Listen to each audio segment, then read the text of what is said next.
I never thought my own honesty would be used against me. My name's Evan, 38, a quiet guy who minds his work, pays his taxes, and doesn't meddle in other people's messes. I've always believed that if you keep your head down and do things right, the truth eventually protects you. But truth, I've learned, can be twisted, especially when someone's desperate to hide their own lies. It started with a whisper at the office, the kind that walks faster than footsteps. A coworker named Clara told me people were saying I'd been involved with our new team lead, Melissa. I laughed it off. I'd spoken to Melissa twice outside of work emails. Once about a presentation, once about coffee preferences. That was it. 2 days later, I walked into the morning meeting and the air felt heavier. Eyes slid away when I entered. Melissa wouldn't look up from her notebook. Something had shifted and I didn't even know what game I was playing. After the meeting, my manager asked me to step into a conference room. HR was there. The words felt rehearsed. There have been concerns raised about your conduct.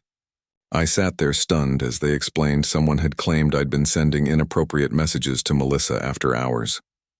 They said screenshots existed, blurred images of a chat with my name, my profile photo, and words I'd never typed. I didn't argue. I asked to see them. They said they couldn't share pending evidence. I asked who made the complaint. They said it was confidential. That's when I realized this wasn't about truth. It was about power. I walked out of that room feeling small, hollowed out. Colleagues who used to wave now pretended to be busy. My work was suddenly double-checked. I felt contaminated by something I didn't even touch. At home, my girlfriend Rachel noticed the silence before I said anything. "Rough day?" she asked. I told her everything. She listened without interrupting, which made the room both comforting and unbearable.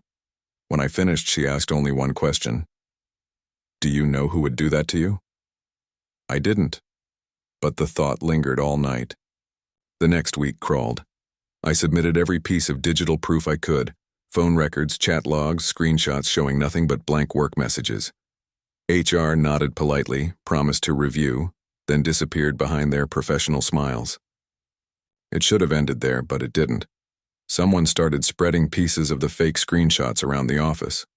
One was printed and left on the break room table. My name was bolded like a headline. I stayed quiet. That's what everyone told me to do. "Don't make it worse, Evan. Let HR handle it." But silence felt like guilt, and guilt started eating at me. Then one night, a friend from IT, Daniel, called me. His voice was low, like he was confessing something. He told me he'd seen the chat logs. They were fabricated on a dummy app, and the person who'd uploaded the images into the company's shared drive was Melissa herself. I didn't know whether to feel relieved or furious. Relief meant I wasn't crazy. Fury meant I was right about everything else. The next morning, I walked into work earlier than usual. Melissa was already there, pretending to type. I stood by her desk and said calmly, "You went too far." Her fingers froze over the keyboard. "Excuse me?" I leaned closer, keeping my voice even. "You framed me. You know it. I know it. Daniel knows it." Her face drained of color. For a second, I saw panic break through the professional mask she always wore. But then she laughed, a sharp, nervous sound. "You can't prove anything, Evan." Maybe I couldn't. But sometimes you don't need proof. You just need patience. That afternoon, I requested a formal meeting with HR again. I told them I'd discovered a security breach and that it involved confidential company data being altered and shared without authorization. I didn't mention names. I didn't need to. 3 days later, the company launched an internal audit, and that's when she started to unravel. First, she tried to act confident, posting pictures on her social media about resilience and truth always wins. But the cracks began showing. Someone found inconsistencies in her project reports, missing hours, duplicate expense entries, false approvals. The same attention she'd weaponized against me was now spotlighting her. I didn't celebrate. I just watched the walls close in, slow and silent, because the truth wasn't chasing her anymore. It was waiting for her to trip. The audit took 2 weeks. In corporate time, that's an eternity. Every day felt like a quiet storm. People whispering, glancing, pretending they weren't curious. I kept my head down and did what I always did. Worked clean, spoke little, stayed calm. Melissa, on the other hand, started unraveling faster than anyone expected. Her charm dried up. The smile she wore like armor began to crack. She'd snap. At interns, miss deadlines and show up late to meetings she once controlled. The rumors she'd used against me began circling back to her, like echoes that finally found their source. One afternoon, HR called me again. Same sterile conference room, same polite smiles. Only this time, the tone was different. They apologized for the misunderstanding. They said new information had come to light. They didn't say what, but I already knew. I walked out of that room lighter than I'd been in months, but not happy. Just tired. The kind of tired that comes from being right all along and wishing you hadn't needed to prove it. Later that day, I saw Melissa leaving the building early. Her eyes were red, her shoulders hunched. For a second, I almost felt sorry for her. Almost. The next week, an internal memo announced her resignation for personal reasons. Nobody clapped. Nobody whispered. Everyone just stared at their screens, pretending to work, pretending not to care. When I went home that night, Rachel was waiting with takeout and a soft smile. "So?" she asked. "She's gone," I said. Rachel nodded like she already knew. "You okay?" "I will be," I said. And I meant it, though it didn't feel like victory. It felt like surviving a storm that no one else believed was real. We ate in silence, the good kind, the kind that feels earned. But it wasn't over, not really. 2 days later, Daniel from IT messaged me privately. "You'll want to see this," he said, sending a link. It was a forum post under a fake account. Melissa had written it, though she never used her name.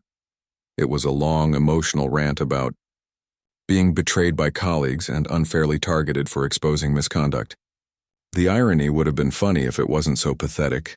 She was still trying to rewrite the story, so I did something uncharacteristic. I replied, "Not as Evan from work, not with anger or proof, just a single sentence. You can't expose someone without first showing what's inside you." The post was deleted a few hours later. After that, peace came quietly. No grand apologies, no justice parade. Just stillness. The kind that settles when everything false has finally fallen away. Months passed. Work normalized. My reputation recovered faster than I thought it would. People started talking to me again, not out of guilt, but because office gossip always finds new prey. One day, HR offered me a transfer to a new branch, a promotion technically. New city, new start. I took it without hesitation. On my last day, Daniel stopped by my desk. "Guess you got the last laugh, huh?" he said. I smiled faintly. "I don't need to laugh, I just need to breathe." He nodded, like he understood exactly what that meant. When I got home, Rachel was packing boxes, humming quietly. She looked up. "You ready for a fresh start?" "Yeah," I said, picking up a box and smiling. "This time I'll keep my circle smaller," she chuckled. "Not everyone's out to get you, Evan." "I know," I said, "but sometimes the ones who smile the widest are the ones sharpening the knives." We drove out that weekend just before sunset. The rearview mirror showed the city fading into gold and gray. I didn't feel angry or bitter, just wiser, because I'd learned something that no HR policy could teach, no training module could explain. The people who try to expose you often reveal more about themselves than they ever intended. They expose their jealousy, their fear, their insecurity. They expose the weakness hiding under their performance of confidence. Melissa didn't ruin me. She uncovered herself. And in doing so, she gave me back something I'd lost for a long time: clarity. Not the loud kind that demands revenge, the quiet kind that lets you walk away without looking back. Now, whenever I hear someone at work whisper about someone else, I smile a little to myself. I don't join in. I don't defend or condemn. I've learned that truth doesn't need a witness, it just needs time. And time eventually exposes everyone.